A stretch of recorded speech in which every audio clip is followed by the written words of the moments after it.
Monsieur Koupon-Yoleba, qui est en notre compagnie, il est avec nous pour parler donc de l'impact de l'environnement sur le troisième pont. Et là, nous étions du côté de la Riviera. De la Riviera. Très beau, bien aménagé. Bon, même là encore, il y a à faire parce qu'il y a un collectif de logements à plusieurs niveaux qui sont là, non loin de la nouvelle voie qui se fait. Donc déjà, on peut faire un aménagement, ne serait-ce que boisé, pour pouvoir amortir un peu le bruit. Le bruit. Voilà. D'accord. Maintenant, du côté de... Où il y a le problème réel, c'est Marcory. Dès que le pont atterrit là, on a Anoumambo. Quartier, c'est un village en fait. C'est ça, ce sont les conséquences de notre urbanisation. Hein. Anoumambo, c'est un village qui a été déplacé. Oui. C'est à Trècheville. Bon, en ce moment, la ville n'était pas encore ce qu'elle est aujourd'hui. Donc, on les a mis sur un site. Mais aujourd'hui, voilà que le pont nous sommes rattrapés par le temps. Voilà. Et toute la berge est un dépotoir. Et ça dit que... Mais ça, c'est pas nouveau. Je veux dire, bon, ça ne date pas d'hier en même temps. Ah non, non, mais on découvre là, parce que le pont arrive. Oui, c'est pour ça quand quand on urbanise, voilà, quand on fait une planification, il faut aller dans les détails des choses. Et ça, aujourd'hui, on est coincé et nous en parlons parce que c'est dès maintenant qu'il faut faire des études. Parce que l'entreprise est là et j'ai échangé avec le personnel. L'entreprise est prête à accompagner. Donc, et qui doit faire l'action principale? Mais d'abord, les communes concernées. La municipalité. Voilà. Donc déjà au niveau de Marcory, le maire peut donc s'adresser à l'ordre des architectes, parce que le président de l'ordre des architectes a demandé à ce qu'on dise que nous sommes prêts, les architectes sont prêts à faire une proposition d'aménagement. Et quand vous arrivez visuellement, vous êtes choqué. Et puis au niveau de l'odorat aussi, vous êtes choqué. Évidemment. Voilà, tout est vraiment, c'est de la pourriture. Le premier jour en décembre, on était avec un Européen, mais on était nous-mêmes gênés. Ça, je vous dis. Mais qu'est-ce que vous êtes parti chercher là-bas avec Non, mais il fallait qu'on arrive là, c'est là le pont arrive. De toute façon, on ne peut pas éviter. C'est clair, voilà. Clair. On sort donc... et ce qui est intéressant, quand on est sur l'eau, on a une belle lecture sur le plateau. Toutes les tours du plateau avec les tours de l'hôtel Ivoire se confondent. Et, bon, ça, ce sont des détails. Si on pouvait aller du côté de...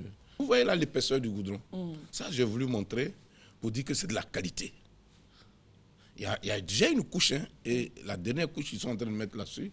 Voilà, on arrive donc à Marcory. Mais qu'est-ce que ce sont des habits sur des vêtements qu'ils ont mis à sécher sur la clôture? Ça, c'est rien. Ça, c'est rien. Mais donc, et si la clôture n'existait pas? Mais ça, c'est bon. Voilà. Anyway. Voilà, c'est le début de l'échangeur. Voilà ce qu'on voit quand on est en hauteur. Vous voyez, la partie là, c'est une zone remblière. Je vous dis même l'échangeur, les puits sont allés jusqu'à 28 mètres hein, sur la terre ferme. Ça veut dire que c'est une zone humide. Voilà, un marché provisoire qui est là, aux environs de l'échangeur. Et nous disons qu'il faut réfléchir dès maintenant. Mais pour voir surtout qu'il y a des logements de part et d'autre. Je veux dire, ils seront déplacés, non? Ah oui. Ils sont obligés, après, je veux dire, non, après la livraison. De toute façon, il y a des contre-allées à faire. Hein. Voilà, c'est clair. Voilà, ils vont sauter. Dès maintenant, il faut penser à leur... Oui, parce que quand ils vont sauter, ils vont aller... Il faut les recaser. Voilà. Il faut, voilà. Ça, ce sont des bâtiments qui ont été construits après avoir déguerpi les gens. Vous voyez là tout de suite que le recul n'est pas respecté, les règles d'urbanisme ne sont pas respectées. C'est maintenant que le propriétaire va sentir les conséquences de l'acte qu'il a posé. Je dis toujours qu'une ville, le développement urbain, il est dynamique, il n'est pas statique. La ville n'est jamais achevée. Il n'y a pas de ville achevée au monde. Elle est en perpétuel changement. Donc, quand on pose les actes, quand les urbanistes, quand le ministère de la Constitution dit qu'il y a des règles à respecter, il faut les respecter. Voilà, aujourd'hui, c'est comme l'échangeur de la Riviera. Il y a un bâtiment qui va prendre un coup comme ça. Donc, on a voulu montrer cela. Et là, il y a des contre-allées qu'ils vont faire. C'est même pas encore achevé. Ils pensent, quand ils regardent l'échangeur à une certaine distance, ils se disent, bon, on est bien. Il y a une pharmacie aussi, il y a 2 pharmacies de part et d'autre. Il y a les 1000 maquis qui sont pratiquement à 5-6 mètres de l'ouvrage. Tout ça sont des... Il faut faire des études dès maintenant. Donc ces sites-là doivent bouger, c'est clair. Bon, pas bouger, mais aménager. Il faut aménager. Voilà, il faut aménager, il ne faut pas laisser comme ça. Quelqu'un sort... Le président de la République habite de l'autre côté, hein, donc tout le monde va emprunter cette voie-là pour pouvoir... Voilà. on peut aménager, il y a des trompe-l'œil, on peut faire du végétal, pourquoi pas. Mettre même des murets, tout ça pour pouvoir, si les images pouvaient avancer. Et donc voilà comment ça se présente. Et quand on arrive sur le boulevard jusqu'à Destin, tout l'environnement change. Donc ça veut dire que les règles d'urbanisme vont changer. C'est là qu'on voit aussi que certains bâtiments qui ont été construits ont une architecture vraiment qui ne répond plus à l'espace. Voilà. Et bon, où on est, c'est toujours à Mako. Vous voyez ce bâtiment-là? Ah oui, dans tous le ces fond. défauts ressortent. Mais quand vous êtes là-haut, par contre, celui-là, son architecture très contemporaine, voilà, rime avec cette qualité de l'ouvrage qui sort de terre. Donc, tous ces alentours-là... Quand on arrive côté Merco, on a l'impression que c'est un peu coincé. Oui, effectivement, un peu coincé. Ouais. Mais c'est pour cela il faut faire une étude dès maintenant. Il y a des logements qui ne sont pas loin de là. On peut faire des plantations. Il y a un effort. Et ils sont prêts à aider. Quand vous dites ils sont prêts, ça veut dire... Mais on a échangé avec le personnel. Donc il faut que la mairie s'approche simplement. Ah oui. Même il y a des voies. Il y a le boulevard du Gabon, le boulevard du Cameroun. Toutes ces voies-là, quand ils vont finir, il faut retoucher le bitume. Donc la demande peut se faire. Mais on fait une étude et on présente. Voilà. Et je suis convaincu qu'ils sont prêts, ils l'ont dit, ils sont prêts à accompagner. Et puis bon, ce n'est pas un petit groupe quand même. Ah oui, franchement. Voilà. Donc... aussi, il peut faire la démarche d'aller vers la mairie aussi. Hein. Pourquoi? Il peut faire la démarche d'aller vers la mairie pour faire la proposition. Mais ça ne fait pas partie de leur cahier de charge. C'est vrai, c'est la mairie qui est plutôt intéressée. Oui. Je comprends. Hein. Oui, le district, même l'État d'une manière générale. Voilà, c'est plutôt nous qui sommes... qui sommes dans le besoin. Parce qu'après leur départ, avec tout ce matériel-là, je suis convaincu que pour le faire, on aura des difficultés. Autant profiter de leur présence. Voilà. Et quand vous arrivez au niveau de l'échangeur, il y a des espaces vides qui se dégagent. On a eu peur, on dit, mais ça là, les gens vont venir vendre en dessous. Eux-mêmes, ils ont pris des dispositions. Ils ont vu quelqu'un qui va faire le design. Voilà, une dame, une Française qui va venir faire le design. Et ce bâtiment il ne répond plus. Soit on le réaménage, soit... Ou la couleur, je ne sais pas.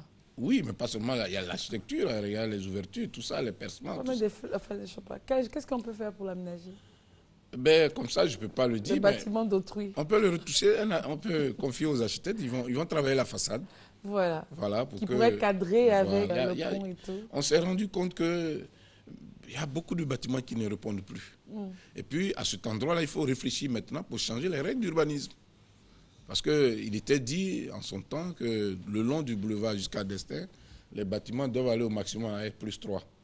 Mais là, aujourd'hui... Parce que l'autre, il est marron, celui-ci est rouge. Bon. Ah oui, là aussi, au niveau des couleurs, c'est l'occasion. En fait, quand on est sur l'échangeur, on voit certaines défaillances. Tout ressort maintenant. Voilà. Et il faut qu'on copie un peu la ville de Dakar où des couleurs ont été imposées. Imposées, exactement. Voilà, et donc on peut le faire. Voilà l'échangeur qui passe sur donc, le boulevard jusqu'à Destin. Ça, c'est quand on vient du pont, on peut descendre pour aller du côté du plateau. Vous voyez comment l'ouvrage est net. Oui, net. C'est de là, c'est clean. Tout cet espace qui est en bas là sera aménagé. Et là, l'entreprise elle-même a pris l'initiative de l'aménager. Non, mais c'est important parce que c'est pas aménagé. Sinon, on va faire un marché là. Hein. Moi, j'ai peur parce que tous ceux qui sont aux alentours, si on ne fait pas attention, ils vont venir là. Les bâches. Donc, il y aura une décoration, voilà, un design urbain qui va se faire. Ouais. Les bâches noires, voilà. Donc, nous attirons un peu l'attention des uns et des autres pour dire que et ça mérite une visite. Et c'est un ouvrage. Vous pouvez ne pas aimer l'architecture, mais l'ouvrage est de qualité. Voilà. D'accord. Voilà la partie centrale où certains espaces, les tabliers ne sont pas encore coulés entièrement. Hein, donc, on est à 3 niveaux. On est à 3 niveaux et quand on descend en venant du côté de la rivière, vous pouvez aller directement à l'aéroport. Ça va vraiment réduire tout ce qui est embouteillage. Oui. Et puis bon, mais il faut reconnaître aussi que c'est un ouvrage qui va attirer un peu l'attention de celui qui arrive de l'aéroport. C'est gigantesque, les lignes sont pures et vraiment bien conçues et propres. Voilà, vous voyez le béton.